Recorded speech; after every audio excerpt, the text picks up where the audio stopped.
Yeah, it's your boys Custard Lee. Haha. Ese talento. Oh, si Dogs.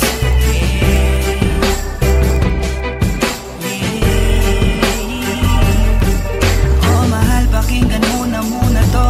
Ikaw ang dahilan kung ba't nasulat ko na to. Kahit na ang dami-dami na ang nangingialam, sa relasyon natin ay nakangiti ka lang. Mahal, patawad sana sa lahat ng mga maling nagawa ko. Huwag ka nang maniwala sa gawa-gawa ng kwento. Ulo nila'y binabakitid lang, naninira lang yan, huwag mo nang ang isipin yan. Tandaan mo lagi kang alala, hindi na hayaang malayo ka sa'kin. Iintindihin kita, ano mong mangyari, mangyari, mangyari.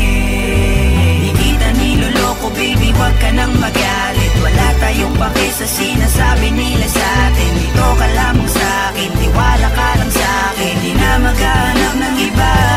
Kahit pilitin mo ko nang pilitin, para maaminin, laging sasabihin, ikaw lamang baby, baby, baby. Oh baby, baby, baby. Ba't ba nakasimangot ka na naman? Di ba kakasabi ko lang sa'yo nung tayo'y nag-usap? Huwag kang makinig sa kanila, sila yung nagtutulak sa'yo para ikaw ay tuluyang sa